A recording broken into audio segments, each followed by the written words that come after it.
You know I'm right. The podcast that uncovers origin stories of some of the biggest names in sports, entertainment, and reality TV, and so much more. Joe, very excited for our interview today. It's definitely going to be a banger, that's for sure. This gentleman joining us today is a keynote speaker, life coach, webinar creator and host, workshop facilitator, author, professional poker player, the 73rd generation descendant of Confucius, and one of the biggest reality TV stars of all time. He's gave his best and he has no regrets at all. And you forgot one important other thing, and I'm kind of repping that too, but he is a fellow Red Fox, and I love when we have fellow Red Foxes here on this podcast. So without further ado, definitely one of the more interesting guests we're ever going to have on here. Former American Idol contestant, and that is what he's best known for, but we'll get into other things that he does during the course of this episode. William Hung. William, welcome to You Know I'm Right. Something very, very different that I think that you're usually doing, but we're really happy to have you on. How are you today? I'm doing well. So you did get your MBA, your Master's Yes. of Business Administration from Marist in 2015 in Healthcare Administration. So just walk us briefly through that and how that came about. Well, I started my entertainment career back in 2004. I tried out for American Idol, and it didn't work out the way I expected. Simon hated it, saying that you can't sing, you can't dance. What are you gonna say? And I just try to stay positive. That's why I mentioned I already gave my best, and that's really something that came from my heart. That's the attitude I have in life when I try something new. So I was a college student many years ago, back in 2003, 2004. I studied for civil engineering at UC Berkeley, and then one day, I just wasn't feeling good about just being a normal student. I saw this poster for a school talent show, and I went for it. And guess what? I won. So that's what gave me the confidence to audition for American Idol. So when you went on American Idol, you said Simon hated you, right? But that ultimately ended up leading to other opportunities. So do you think it was a success in the end? Yeah, I would say it depends on what you mean by success, but in terms of getting more than what you expected, yes. I mean, it really changed my life. There's no way to go around it. I would say the positive definitely outweighs the negatives. I definitely made a lot of money from performing and speaking. But of course, there's always gonna be critics. There's always gonna be people that don't like what I do. Yeah. So for you, you were looking to do civil engineering, studying at UC Berkeley. So what was the process like for you to audition for American Idol? And ultimately, how did you pick your iconic song, She Bangs by Ricky Martin? Well, you stand in line with thousands of other people, and then you just hope for the best. When it's your turn, you may only get like 15 to 30 seconds to sing. I was very lucky. I sang over a minute, and one of the former producers let me through. And then I went through multiple producers in the next round. They let me through again on the next day. So yeah, I went through 2 preliminary rounds before I got to see Randy, Paula, and Simon. Fantastic. So the song choice, did you go in with multiple songs, or you knew that was the song? No, I knew it was going to be She Bangs, because She Bangs was a very unique song at the time. I hear typical American pop songs, and then I heard She Bangs, like, whoa, that really stood out. It was a Latin song. It was a fun party song. So I decided to spend the time to learn it. I was watching and studying music videos from Ricky Martin's She Bangs. Yeah, awesome. I mean, awesome choice, of course. Now, at the time you were in school, so when this aired, what was the reaction you started getting? Well, I suddenly have a lot of new fans. People wanted my pictures and autographs, and I felt very strange. Yes, I know I was on TV, but most people, when they don't make it to Hollywood for American Idol, they just go back to being normal. Yeah. People might laugh at them for a little bit, and they forget about it. They move on. Yeah. I mean, would you consider yourself one of the most famous people to ever be on the show? Yeah, probably like a complete miracle. Like I would be the only case where I didn't make it to Hollywood, but still like have an incredible entertainment career. Right. So obviously that airs no social media at the time because you would have blown up, but you're all of a sudden getting dragged, in all these directions. I'm sure people were approaching you. Now, how did it come about for you? You're doing all these late night TV show appearances. You're going to all these shows. What was that Whirlwind Hollywood tour like for you? I felt very grateful, but also exhausting at the same time. I try to do 4 to 5 different performances a month. That's already a lot because a lot of them requires travel from east to west coast to east coast, and then vice versa. Sometimes I even travel out of country, Hong Kong, Singapore, Iceland. So yeah, it's been an incredible journey. Yeah. So you get that, you do get a music deal. Yes. You record record, you contract. got a big fan site. So were you surprised that you were able to get the music deal? And obviously it was great for you. You made some money off of it. Yeah, of course. I would never expect that, not making it to Hollywood to get a real record contract. $25,000 is a lot for a college kid back in 2004. Yeah. And then a few years ago when American Idol originally ended on Fox, they bring you back for one of those, finale type of Right, performances. special appearance, right. Yeah. So how did that come about for you? And were you surprised to be contacted? They reached out to me. I don't know if I should be surprised. I mean, I like it. I took it. Like that was awesome. I feel that's the best way to go back on American Idol because one time is enough for my lifetime for auditioning. So yeah, I think that's a pretty cool way to do it. So who would you say, William, is one of the most famous people that you got to interact with because of the fact that you were on the show? Well, of course, I interacted with Randy, Paula, and Simon. I saw them multiple times at other events. I think one of my favorite American Idol is Carrie Underwood. She's very down to earth, very nice person. So yeah, I'm grateful that she's doing well. That's a great name drop, Carrie Underwood. So you went back to school to be a math teacher, and you went to Cal State University in Northridge. So talk about that. Is that something that you had wanted to do before you were on the show? It was after the American Idol audition. It was 4 years later. Because at some point in entertainment, you're not going to last forever. No. So that's why I already decided on the 4th year when the business slowed down. Maybe it's time to finish school, get settled, get married. Maybe see if I can have a different life. And then, your next 2 jobs over the course of the 8 years after. So you were a statistical analyst. Yes. For the LA County Sheriff's Office Administration, and you were an administrative assistant for the LA County Department of Public Health. So explain to us how those opportunities came about for you.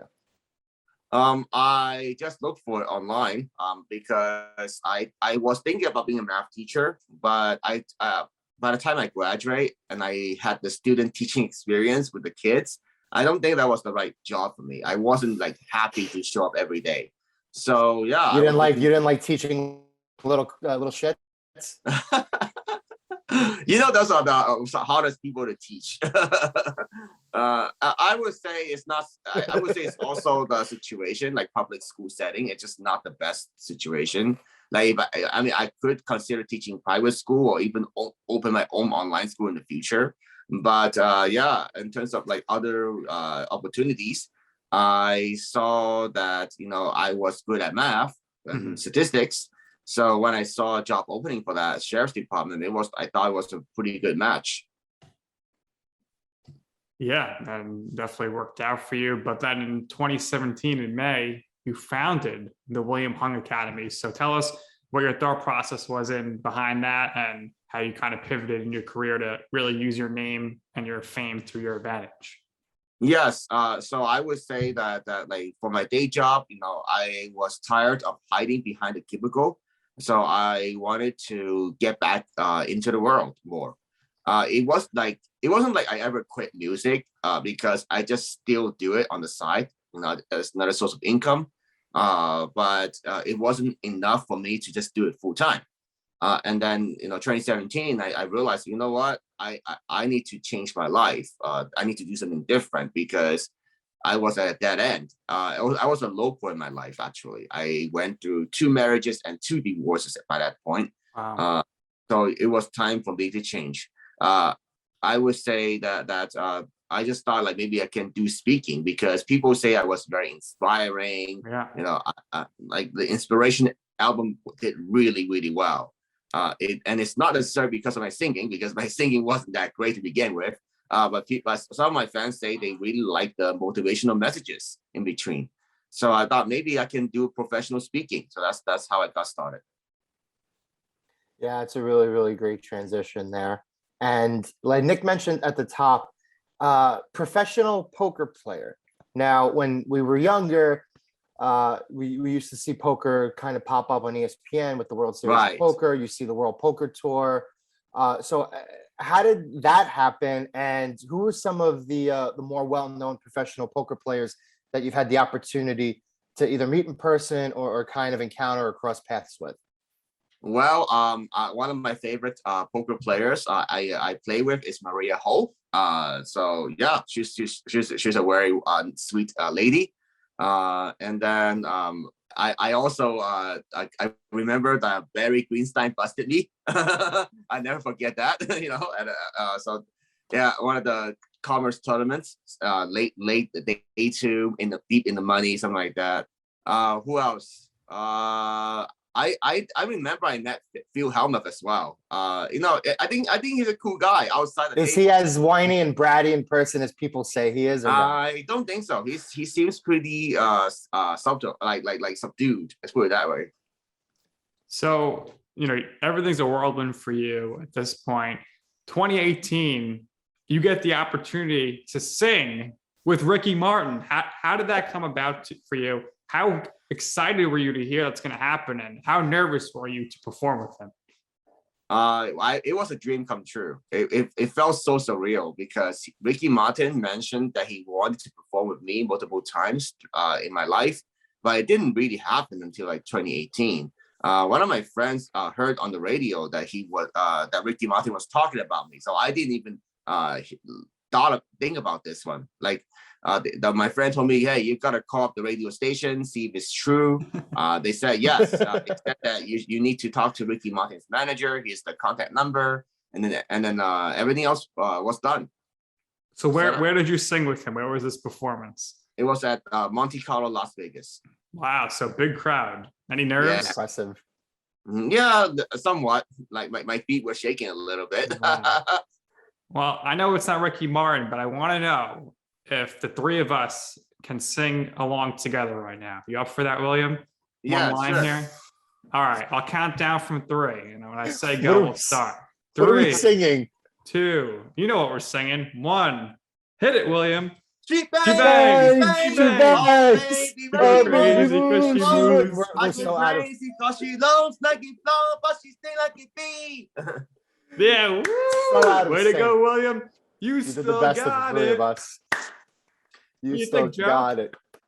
Tremendous. Tremendous. Yeah, I'm tone deaf and totally out of sync with the 2 of you. But What William did a legendary great moment job. right there. We got to sing with William. William, I wanted to ask you, either in your life or your career, what would you say is your I'm right moment? So what we mean by that is you wanted to do something, maybe you're asking somebody for advice and they're saying, William, you do not want to do that. Don't do that. And you say, you know what? I'm going to do it anyway. And ultimately, you will see why it is that I am right. Well, I think the biggest decision I made the last couple of years is becoming a professional poker player. Literally quitting my government job and then, try to create the life that I want, because of it. So I know I'm right because I study poker a lot. I practice a lot. I read a lot of books. I take online courses. I treat it like a business. So I gave myself a year or two to make sure that I have the skill to make more money than any other job in my life. So yeah, so that's how I know that I'm right after about 800 to 1,000 hours of play. Um, so it's not easy. Yes, I can't say it's by luck either, because after 1,000 hours of real life play, that took about like 6 to 12 months. That's a lot of poker. I remember that was one of the hardest times in my life because I had to put in 30 extra hours in addition to my regular 40-hour job just to prove that I have what it takes. So, William, I want to ask you, this is a fantasy question, so you could be as creative as you want with your answer. But if you had the chance to play a poker game with any 3 to 5 celebrities of your choosing, who would you want to play with? Well, that's a tough question. I'm not really sure. How about Simon Cowell? He's gonna be the mean guy. No, I don't know. I mean, he became more mellow after, in the recent years. But yeah, it'll be interesting to have a poker game with the American Idol judges. I don't know. Carrie Underwood plays poker, but yeah, that'd be interesting. Now, really, if you were approached, William, to go on X Factor USA, to see your buddy Simon again, would you take that opportunity? Well, I probably wouldn't audition again in my life because I already did it. I know I don't have the best singing talent, but if they want me for a special appearance or guest appearance, sure. All right. Or even a guest judge, that'd be fun. Guest judge. guest judge would be perfect. Yeah, I think perfect. All right, last one for me here. You're a California guy. Now you're living in Florida. Why'd you make that move, and how much better is Florida for you? Well, I tell you this. Here's what happened. I lived in LA for over 20 years, but unfortunately, during the pandemic, I need to transition my entertainment business to make it online. So now I do video message requests for fans. So I record like pep talk, birthday message, which she bangs. So that's what I do for my primary income. And then as I get more traction, I get too many requests a day, and then my neighbors got tired of hearing me singing she bangs, so they told me I either had to stop or my dad would be in trouble. He owns the house. So yeah, I couldn't find another good location for that during the pandemic. So that's why I remember I met a friend in Florida. Last couple of years, so that's why I went for it. And then now, after about a year, I realized that I love gaming. I love skill gaming, gambling in general, like poker, blackjack, baccarat, things like that. So that's why I moved to Vegas. So now I'm in Las Vegas. Wow. I'm coming to Las Vegas soon, William. We'll have to meet up. Sure. Let's do it. Yeah, he's everywhere. He's got experience performing in Vegas. Now he's playing in Vegas. Now he's living in Vegas.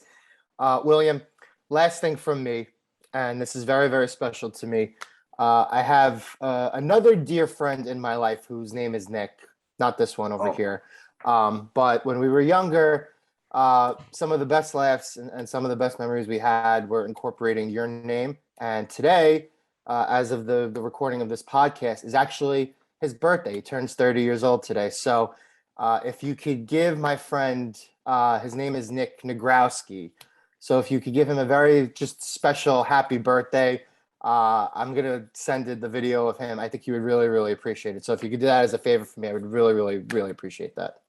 Oh, hi, Nick. This is William Hung, and I want to wish you a happy birthday.